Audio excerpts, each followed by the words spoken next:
383 centimeters in feet? First of all, we need to know the value of 1 centimeter in feet. It's always 1 centimeter equals 0.03280839895 feet. Now we have to multiply 0.03280839895 by 383.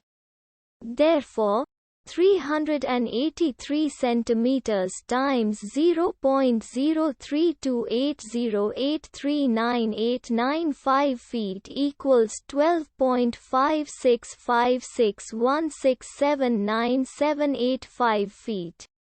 So, in other words, 383 centimeters equals 12.565616797885 feet.